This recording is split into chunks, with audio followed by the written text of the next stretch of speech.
بسم اللہ الرحمن الرحیم۔ فلسطین اس وقت دنیا میں مزاحمت کی ایک درسگاہ اور مزاحمت کی ایک یونیورسٹی ہے۔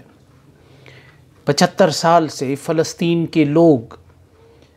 ظلم و جبر کا ہر حربہ برداشت کر رہے ہیں، لیکن ان کے ڈوب کر ابھرنے کی طاقت اور صلاحیت کم نہیں ہو رہی۔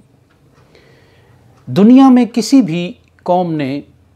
اتنے طویل عرصے تک اتنی پائیدار مزاحمت کا مظاہرہ کم ہی کیا ہوگا جو فلسطینی کر رہے ہیں۔ اسرائیل نے فلسطینیوں کی سپیس کم نہیں کی، بلکہ وہ ان کا وجود تسلیم ہی نہیں کر رہا اور ان کا وجود مٹانے کے درپے ہے، اور اپنے اس نظریے کو وہ طاقت اور غزہ اپنے ماضی کے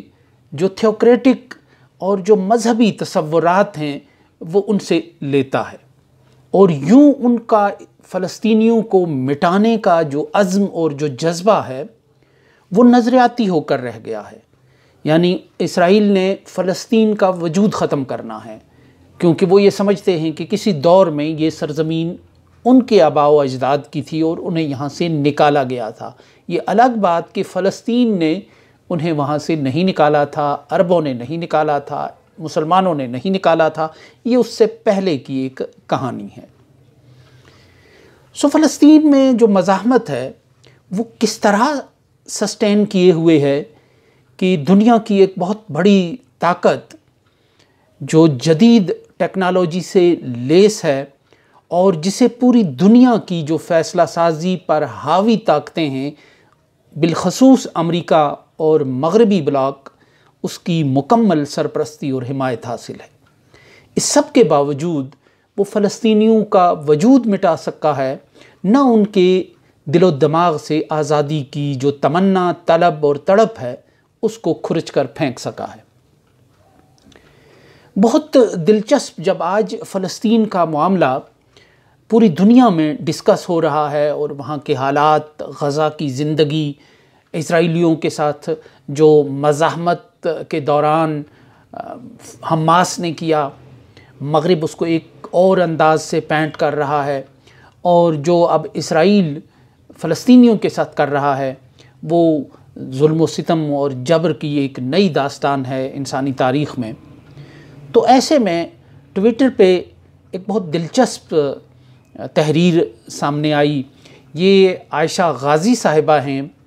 جو ڈیجیٹل میڈیا سے اور ریفیوجیز کے کام سے وابستہ ہیں اور ڈاکیومنٹریز بناتی ہیں۔ دنیا بھر کے جو ریفیوجیز ہوتے ہیں، جو ڈیوائیڈڈ فیملیز کے لوگ ہوتے ہیں، تو انہوں نے جہاں ایک بڑے سیدھے اور سلیس انداز میں انہوں نے فلسطینیوں کے دکھ کی بات کی ہے، وہیں انہوں نے اس مزاحمت کے زندہ رہنے کا بڑا دلچسپ انداز میں اور بہت سبق آموز انداز میں اس کا تجزیہ کیا ہے۔ ان کا تجزیہ بہت بلا کا ہے، غضب کا ہے، اور اس کو دیکھ کر بہت سے جو افتادگان خاک ہیں، کشمیر سے لے کر روہنگیا تک، اور وہ سب لوگ بہت کچھ اس سے سیکھ سکتے ہیں۔ یہ محترمہ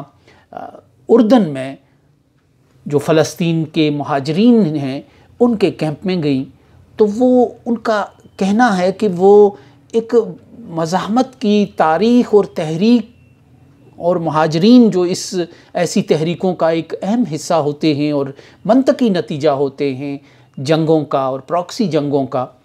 تو ان کے بارے میں ان کا ایک مخصوص نظریہ تھا، ایک خیال تھا، چونکہ وہ جاتی رہی ہیں ریفیوجیز کے کیمپس میں دنیا بھر میں،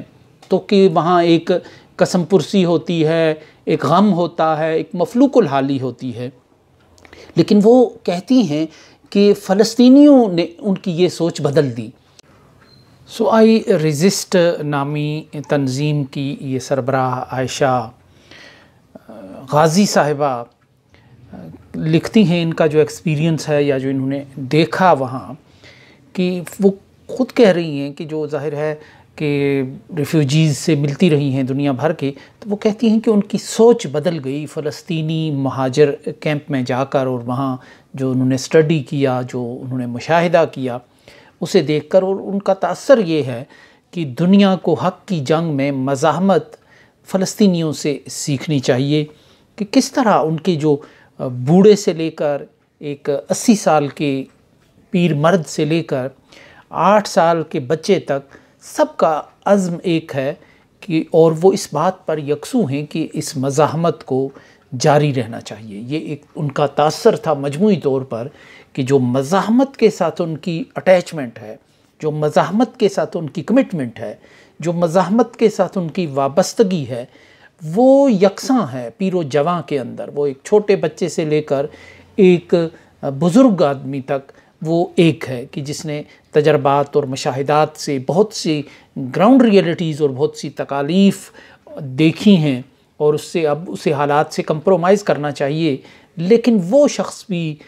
مزاحمت کے جاری رہنے کے حوالے سے نظریاتی طور پر وہیں کھڑا ہے جہاں ایک 8 سالہ بچہ ہے کہ جس کے آگے ابھی ایک جہان ہوتا ہے، جس کا خون اب دوڑنے لگتا ہے، تازہ ہوتا ہے، اور اس کے خواب بھی ابھی بہت بڑے ہوتے ہیں، اس کے سامنے دنیا کا ایک کینوس بھی بڑا ہوتا ہے، لیکن فلسطین کے معاملے میں یہ بالکل ایک یکسوئی ان میں نظر آتی ہے۔ اسی طرح بہت سی اور جو چیزیں ہیں جو بالکل اس فلسطین کی مزاحمت کے حوالے سے نئی ہیں، وہ یہی ہیں کہ ایک ایسی خاتون سے انہوں نے پوچھا کہ جو 80 سال کی تقریباً ان کی ایج تھی، کہ اور 1948 میں وہ اپنے والد کے کندھوں پر انہوں نے ہجرت کر کے فلسطین کو چھوڑا اور اردن آئی تھی۔ تو اب ان کی 3 نسلیں ابھی تک وہاں جوان ہیں، پل رہی ہیں، اور ظاہر ہے کہ اس عرصے میں بہت سرد و گرم سے وہ گزریں، پلوں تلے سے بہت سا پانی بہہ گیا۔ تو انہوں نے جب ان سے سوال پوچھا کہ اگر آپ کو فلسطین جانے کا موقع ملے تو کیا آپ واپس جائیں گی؟ تو ایک لمحے کے توقف کے بغیر انہوں نے جواب دیا کہ بغیر جوتوں کے، یعنی ان کا کہنا یہ تھا کہ جوتے پہننے میں بھی وہ اپنا وقت ضائع نہیں کریں گی، کہ جو ہی انہیں اندازہ ہوگا کہ ان کے گھر کا راستہ کھل گیا ہے تو وہ ننگے پیروں وہاں پہنچ جائیں گی۔ تو اسی طرح جو عائشہ غازی صاحبہ ہیں، ان کا کہنا ہے کہ انہوں نے ایک 7 سال کے بچے سے بھی پوچھا تم یہاں اردن میں بڑے ہو کر فلسطین کو بھول تو نہیں جاؤ گے؟ تو وہ غصے میں آ گیا اور کہنے لگا کہ یہ کیسے ممکن ہے، میں فلسطینی ہوں اور فلسطین میرے دل میں ہے۔ اور یہاں ان کا ایک تاثر تھا کہ مزاحمت کی جو شدت ہے وہ نسل در نسل کیسے چلتی ہے، یہ فلسطینیوں سے سیکھنا اور ان سے پوچھنا چاہیے۔ اور ان کا یہ تاثر ہے کہ اس سوال کا جواب فلسطین کی عورت ہے کہ جس نے ایک اپنے بچے میں فلسطینیت اور مزاحمت کی لو کو ماند نہیں پڑنے دیا۔ یہ ایک ریسرچر کی جو ایک ان فلسطین کے حالات کو ایک طالب علم کے طور پر، ایک محقق کے طور پر جس نے جاننے کی کوشش کی ہے، یہ اس کا تاثر ہے، اس کی لرننگ ہے، اس کا مشاہدہ ہے جو بول رہا ہے فلسطین کی مزاحمت میں۔ اپنے بچے کی تربیت کے ذریعے فلسطین کی جو عورت ہے وہ اپنے محاذ پر کامیاب کھڑی ہے۔ اور پھر وہ آگے ایک نقطے پہ آتی ہیں کہ جو انوکھی بات انہیں لگی اور جس میں ایک انوکھا پن تھا کہ وہ انہیں فلسطین کی ہر مہاجر کے گھر پر اور چوک پر، گلی میں انہیں ایک چابی نظر آئی۔ تو انہوں نے پوچھا کہ یہ جو چابی لٹک رہی ہے یہ کیا ہے، اس کی سمبولک حیثیت کیا ہے؟ تو انہیں جواب ملا کہ ہم اپنے بچوں کو بتاتے ہیں کہ تمہارے گھروں پر بے شک کسی کا قبضہ ہو لیکن اس کی چابی تمہارے پاس ہے۔ ان تمام مہاجرین کے گھروں میں فلسطین کے نقشے دیوار پر لگے ہوئے ہیں جس میں اس علاقے پر نشان لگایا گیا ہوتا ہے کہ جس علاقے سے وہ دربدر ہوئے ہیں، نکالے گئے ہیں، بے دخل ہوئے ہیں، وطن بدر ہوئے ہیں، اور جہاں ان کا گھر تھا۔ یہ ایک کنیکشن ہے نسلوں کا اپنی اس مٹی کے ساتھ، اپنے اس اوریجن کے ساتھ، اور اپنے اس خواب نگر کے ساتھ کہ جہاں سے ان کو حالات نے اور وقت نے دھتکار کر نکال دیا ہے۔ اسی طرح یہ لوگ ہر سال مئی میں اپنی ہجرت کا دن مناتے ہیں، جس کی تیاری کئی دن پہلے ہوتی ہے، اور اس دن خاندان کے تمام لوگ ایک جگہ جمع ہوتے ہیں اور بوڑھے اپنی ہجرت کی پوری تفصیل اپنے بچوں کو سناتے ہیں اور انہیں بتاتے ہیں کہ کس علاقے کے کس گاؤں سے ان کا تعلق تھا اور ان کے کھیتوں میں کیا فصلیں کاشت ہوتی تھی، ان کے گھروں کے دروازے کیسے تھے اور ان کے صحنوں میں کون سے پھول کے درخت تھے۔ انہیں بتاتے ہیں کہ انہیں کس طرح گھروں سے بے دخل ہونا پڑا اور ان پر کیا گزری، اور انہیں بتاتے ہیں کہ وہ ان کی نسلیں جہاں بھی ہیں عارضی ہیں، بہرحال انہیں ایک نہ ایک دن واپس جانا ہے۔